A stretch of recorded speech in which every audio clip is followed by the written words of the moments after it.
안녕하세요, 패트릭입니다. 오늘은 게임 기획자 인물사전 8번째 시간입니다.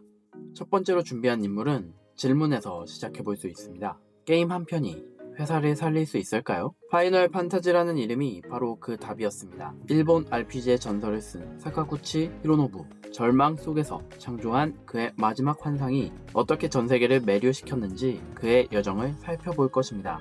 두 번째로 준비한 인물은 인터랙티브 무비의 거장이자 게임을 통해 AI와 인간의 관계에 대한 문제를 제기한 디트로이트 비컴 휴먼의 디렉터 데이빗 케이지입니다. 게임과 영화의 경계를 허문 그의 철학과 도전도 같이 만나보시죠.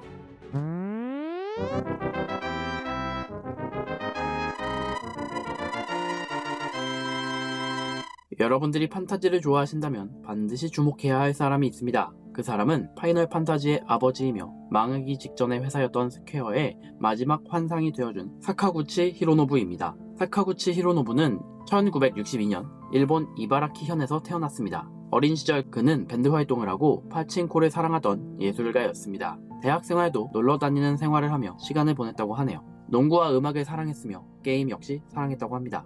대학교 3학년이 될 무렵 사카구치는 친구와 함께 얼떨결에 스퀘어에 입사하며 게임 업계에 발을 들였습니다. 그리고 몇 개의 게임을 출시한 뒤 회사가 도산 위기에 처한 상황에서 그는 마지막이란 각오로 새로운 게임을 기획하게 됩니다.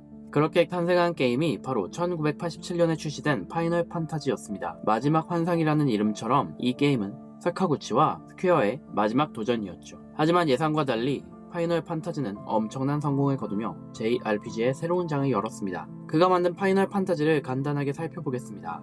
파이널 판타지 1에서는 용기와 모험을 주제로 선택했습니다. 이 게임은 빛의 전사들이 어둠을 물리치는 고전적 판타지 소설을 담았죠. 당시 RPG에 흔치 않았던 깊이 있는 세계관과 턴제 전투 시스템을 도입하며 JRPG의 기본을 세웠습니다. 이 게임이 대박이 나며 파이널 판타지는 속편 개발을 시작합니다. 파이널 판타지 2는 반란과 희생을 다뤘습니다. 캐릭터 중심의 스토리와 개성 있는 성장 시스템이 도입되었습니다. 이 또한 성공하였고 파이널 판타지 3는 빛과 어둠의 균형을 이야기하며 잡 시스템을 발전시켰습니다. 그가 만들어낸 마법의 세계는 상당히 매력적이었으며 다른 RPG와는 상당한 차별화를 이뤄낸 기념비적인 작품이죠. 파이널 판타지 4는 속죄와 구원을 주제로 깊은 드라마를 펼쳤습니다.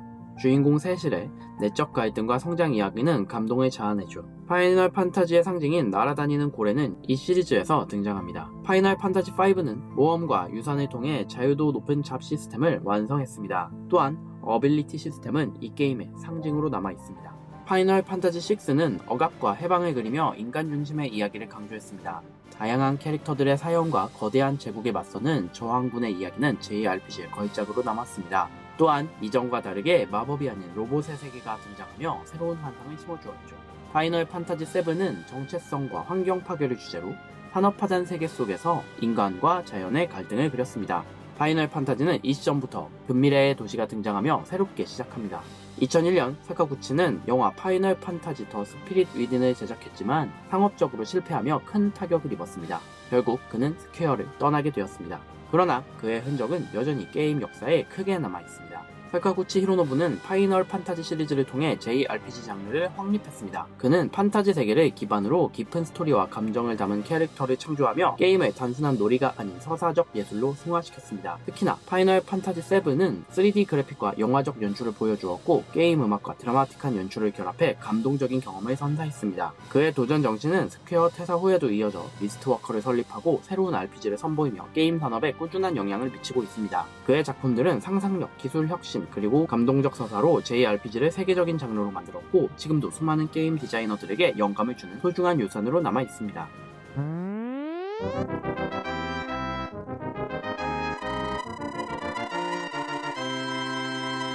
두 번째로 준비한 인물은 감정을 선택으로 바꾼 데이빗 케이지입니다. 게임이 감정을 전달할 수 있을까라는 질문에 대하여 그는 디트로이트 비컴 휴먼으로 대답했습니다. 이 게임에서 플레이어의 선택은 유의미한 결말의 변화로 이어지며 완전히 다른 스토리가 진행됩니다. 기존의 대사를 선택하는 게임들이 선택을 해도 결과는 정해져 있었던 것과는 달리 이 게임에서의 선택은 게임의 세계에 유의미한 변화를 이끌어내죠. 디트로이트 비컴 휴먼은 인공지능이 인간과 공존하는 2038년 디트로이트를 배경으로 합니다. 이 게임은 3명의 안드로이드, 마커스, 카라, 그리고 코너의 시점으로 이야기를 풀어갑니다. 각 캐릭터의 운명은 플레이어의 선택에 따라 달라지며 때로는 가혹한 결과를 맞이하게 됩니다. 케이지는 이 게임에서 인간성과 자유의 본질에 대해 묻습니다. 안드로이드들이 인간보다 더 인간다운 선택을 할 때 플레이어는 스스로의 윤리적 기준과 마주하게 됩니다. 선택 하나하나가 이야기의 흐름을 바꾸고 플레이어는 그 무게감을 온전히 느낍니다. 또한 디트로이트 비컴 휴먼은 뛰어난 연출과 인터랙티브 드라마의 진수를 보여줍니다. 실제 배우들의 모션 캡처와 섬세한 그래픽은 캐릭터의 생명을 불어넣었습니다. 캐릭터의 표정, 몸짓, 목소리 모두가 몰입감을 극대화하며 선택에 따른 결과가 현실처럼 다가옵니다. 플레이어가 맞닥뜨리는 선택은 단순한 선과 악의 구도가 아닙니다.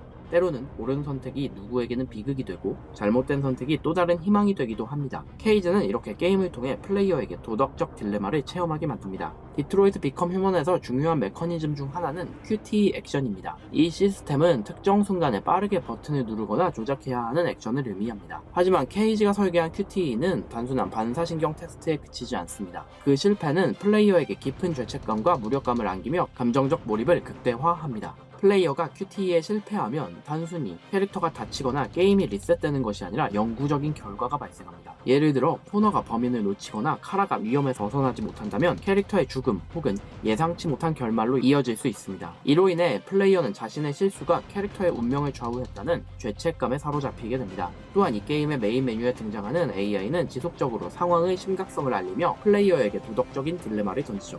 또한 스토리를 해금하기 위해 일방적으로 막고 있다든지 도망가지 않는다든지 혹은 같은 AI에게 총을 쏜다든지 하는 행동을 통해 책임감과 도덕적 선택에 대한 질문을 던집니다. 플레이어는 단순히 버튼 하나를 잘못 누른 것이 아니라 캐릭터의 생명과 이야기의 흐름을 망쳤다는 감정을 느낍니다. 이는 영화나 소설에서는 경험할 수 없는 오직 게임에서만 가능한 감정적 체험입니다. 데이빗 케이지의 작품에서 QTE는 단순한 게임 플레이 요소를 넘어 감정적 공감 장치로 기능합니다. 실패의 순간에 느끼는 죄책감은 플레이어가 캐릭터와 더욱 강하게 연결되도록 만들고 선택의 무게를 실감하게 합니다. 이러한 심리적 메커니즘은 케이지가 게임을 통해 전달하고자 했던 핵심 메시지와 닿아 있습니다. 당신의 선택은 중요하다. 그리고 그 선택에는 책임이 따른다. 그의 게임은 이렇게 플레이어의 마음에 깊은 흔적을 남깁니다. 데이빗 케이지가 만든 여러 인터랙티브 무비 장르 게임을 해보시면서 좀 더 심도 깊은 체험을 해보시는 것을 추천합니다. 게임은 단순한 오락이 아닙니다. 타카구치 히로노부가 창조한 파이널 판타지는 RPG의 세계를 넓혔고 데이빗 케이지의 인터랙티브 무비 게임들은 게임과 영화의 경계를 허물었습니다. 두 거장의 열정과 혁신이 만든 이야기는 오늘날 게임이 예술이 될 수 있음을 증명합니다.